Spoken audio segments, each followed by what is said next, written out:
हरे रामा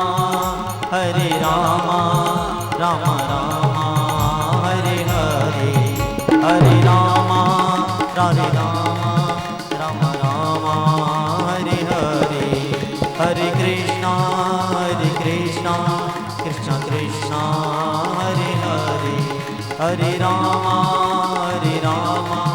राम राम हरे हरे, कृष्ण कृष्ण हरे हरे, राम राम हरे हरे, कृष्ण कृष्ण हरे हरे।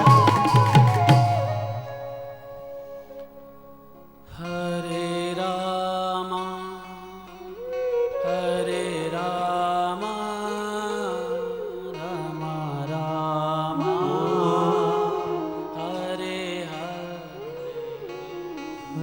हरे कृष्णा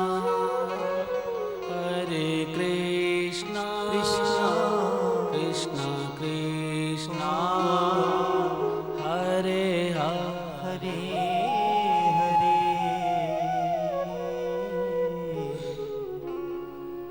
बोलिए श्री वृंदावन बिहारी लाल की, श्री युगल सरकार की, भ्रगटी मरोर की, तिरछी कोर की, माखन चोर की, चित्त चोर की, चीर चोर की, नभ कोर की, जय जय श्री राम, जय जय श्री राधे, जय जय श्री राम।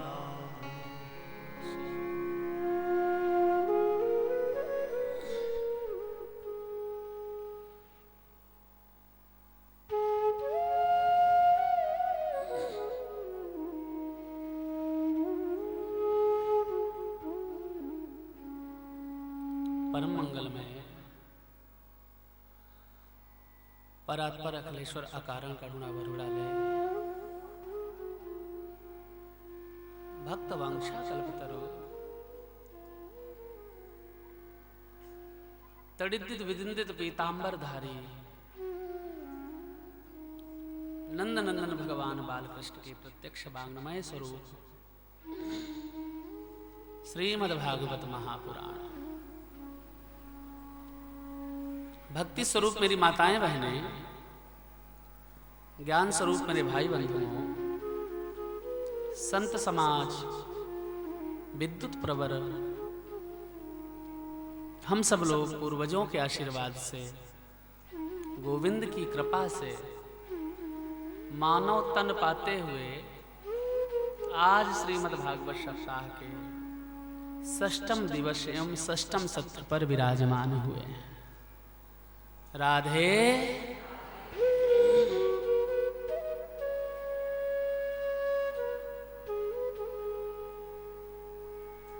कल के पावन प्रसंग में आप सब लोगों ने मेरे बाल प्रभु की बाल लीलाओं का श्रवण मनन किया। बड़े ही भाव से माखन चोर मटकी फोड़ रहा था। आप लोगों के गाल में माखन चोर प्रभु माखन लिपटा रहे थे। ऐसी मनमोहनी छवि का दर्शन आप लोगों ने इसी व्यासपीठ पर आप सब लोगों ने किया।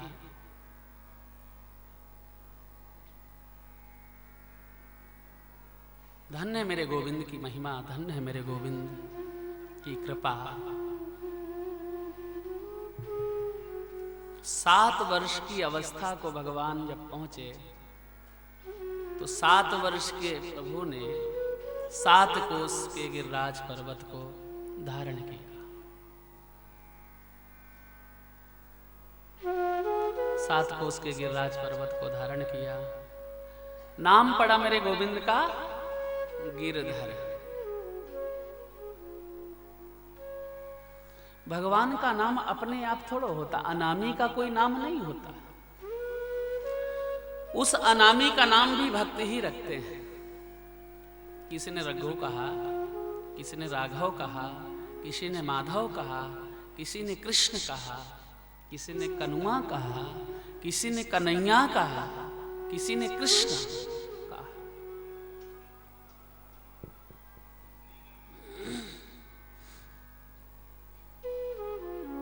भक्तों के द्वारा भगवान को प्रदत्त नाम मिलता है। तो आज मेरे गोविंद ने गिरवर यानी गिरिराज पर्वत को धारण किया, तो मेरे ठाकुर जी का भी नाम पड़ा गिरधर। गिरवर को धारण किया तो नाम पड़ा गिरधर।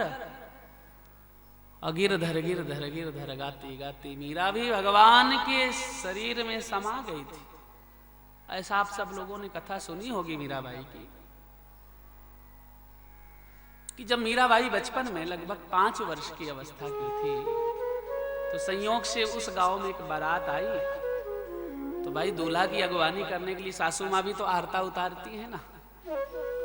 तो मीरा बाल रूप में थी, 5 वर्ष की अवस्था थी। तो मीरा ने अपने माँ से पूछा, माँ ये कौन है? तो बोले बेटा ये तो दूल्हा है। अच्छा दूल्हा ऐसा होता है? हाँ बेटा।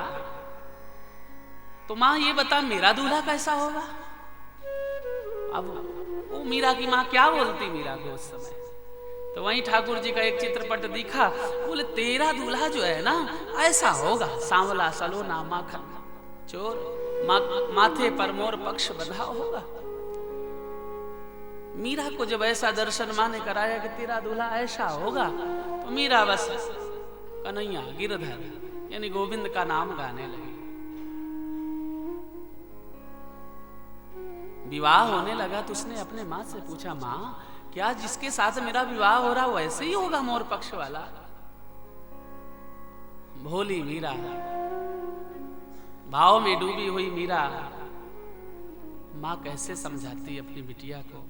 बोले बेटा विवाह वैसे ही होगा तेरा, उसी के साथ होगा। लेकिन जब राणा के साथ विवाह मीरा का हुआ, तो मीरा ने अपने माँ से पूछा, माँ जिसका तूने दर्शन कराया था वो तो नहीं है?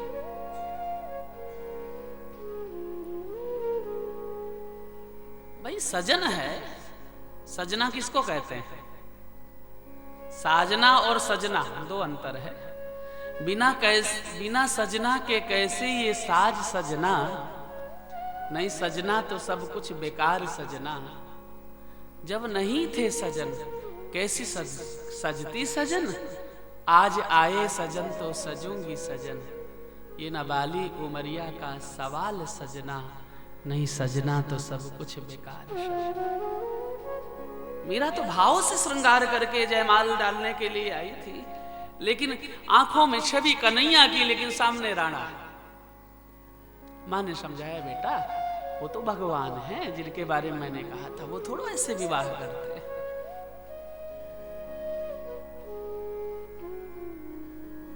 ऐसा चिंतन मीरा का बढ़ा कि चिंतन बढ़ते बढ़ते रात्रि में सोवे तो वही सांवले सजन नजर आवे, जगे तो जिनको भी देखे उसमें भी सांवले सरकार नजर आए।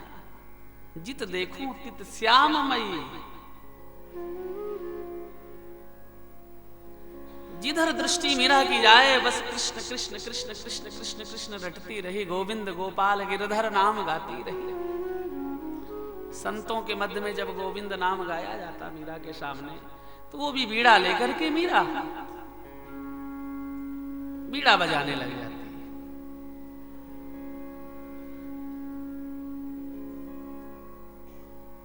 जब मीरा का भाव नहीं जगा, मीरा को सम्मान नहीं मिला घर में, गिरधर से ही प्रेम जगा मीरा का। तो देखो ये संसार की जो पति है ना आजीवन साथ नहीं दे सकते, यह संसार की जो पत्नियां हैं ये आजीवन साथ नहीं दे सकती। जगत पिता तो मेरा नारायण है, इसलिए पाति लोकम इत पति, जो जगत पति है ऐसे पति का वर्ण मीरा ने मन से कर लिया कि ऐसे वर को क्या वरूं, जन्मे जो मर जा, बर बरिए गिरधर लाल को, सो चूड़ लो अमर होई जाए। ऐसे गिर गोवर्धन नाथ वैकुंठ नाथ जो जगत के पति हैं, ऐसे पति से मन लगाएं। मीरा भगवान के भजन में तल्लीन हुई। ये कथा तो आप सब लोगों ने सुनी होगी कि मीरा की सास ने काला नाग पिटारी में रखा और मीरा से कहा, अरे मीरा देख तेरे लिए मैं नौलखा हार लेके आई।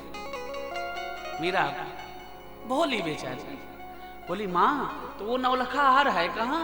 बोले जाना अंदर से कुंडी बंद कर लेना, फिर उसका श्रृंगार करना। बाहर से सांकर लगा दिया। जैसे मीरा गई तो पिटारी में वो नौलखा हार के बारे में सास ने बताया था। जैसे पिटारी खोला तो भयंकर विषधर काला। मीरा तो वहां नाचने लगी। बोले, धन्य प्रभु, आप तो इसमें भी बहुत अच्छे लगते हो। जित देखो तित श्याम। आप तो कितने सुंदर लगते, कैसे फन को हिला रहे हैं। जैसे सर्प से ऐसे दो चार छह बातें प्रेम की करी तो सर्प में ही भगवान प्रकट हो गए। भगवान सर्प के रूप में ही प्रकट हो गए। अरे मीरा, तूने मुझे यहां भी पहचान लिया? बोले, प्रभु मुझे तो आप सब जगह नजर आते हैं। अंदर तो प्रभु ने दर्शन दे दिया, बाहर से सासू ने सोचा मीरा का शरीर पूरा हो गया होगा, सर्प ने डस लिया होगा। मीरा तो वहां नाच रही थी, गिरधर गिरधर गोपाल। सासू ने कुंडी खोली तो नौलखा हार भी गले में पड़ा था और सर्प तो था ही नहीं। विष पिलाया मीरा को। बिटिया, तेरे गिरधर ने तेरे लिए ये औषधि दी है। मेरे गोविंद ने, मेरे गिरधर ने मेरे लिए ये वस्तु प्रदान करी, तो बस गिरधर के सामने भोग लगाया। हे गिरधर, तेरी प्रसादी मैं पान करने जा रही हूं। तो अकाल मृत्यु हरणम सर्वव्याधि विनाशनम विष्णोत्पादोदकम पीत्वा पुनर्जन्म न विद्यते। जैसे वैष्णव भक्त भगवान की चरणोदक को पान करते हैं, जैसे भगवान को प्रसाद का भोग लगा करके प्रसाद पाते हैं, भोजन का भोग लगा करके, ऐसे मीरा ने कहा, गिरधर आप पाओ। भगवान ने सोचा यदि विष इसने पिलाया है तो अमृत करना मेरा कार्य। मीरा ने विष पिया, उसमें भगवान ने अमृत घोल दिया और मीरा तो गट गट गट गट करके पी गई। सासू ने सोचा कि जहर चढ़ गया होगा, मर गई होगी मीरा।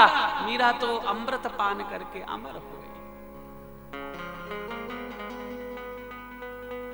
संतों के मध्य में जब एक बार अंतिम चरण में मैंने संतों से सुना है कि मीराबाई जब द्वारिका में गई तो राणा ने, उनकी सास ने, मीरा की सास ने और अनेक राजकुमार लोग पहुंचे वहां पर द्वारिका में। अरे बोले, ये मीरा जो है ना, मीरा के अंदर कोई भक्ति नहीं, ये तो केवल भक्ति का स्वांग रचती है, संतों के साथ हर समय व्यतीत करती। जैसे मीरा के ऊपर अपवाद लगने शुरू हुए तो द्वारिका में मीरा बैठी थी, वहीं पर भगवान का पाषाण का विग्रह था। मीरा ने कहा, हे प्रभु, आज मुझे लगता है कि भरी सभा में मुझे भी माँ जानकी जैसी परीक्षा देनी पड़ेगी। जैसे माँ जानकी ने भरी सभा में परीक्षा दी और धरती फट गई, माँ की गोदी में समा गई। तो आप मेरे पति हैं, मैंने आपको जगतपति माना है, आप मेरे सर्वस्व हैं। सर्वस्व चाहम हृदय सन्नविष्टो मत्ता स्मृति ज्ञानम को हनम।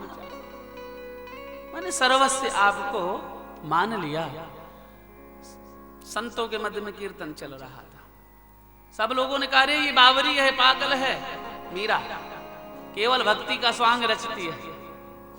मीरा ने कहा, आज मैं सभी संतों के चरणों में वंदन करके ये मीरा आज अपनी भक्ति का प्रमाण देते हुए इसके बाद भी मीरा के ऊपर कोई लांछन नहीं लगाएगा। मीरा ने भगवान को साक्षी माना, सामने विग्रह था मेरे गोविंद का, कन्हैया का।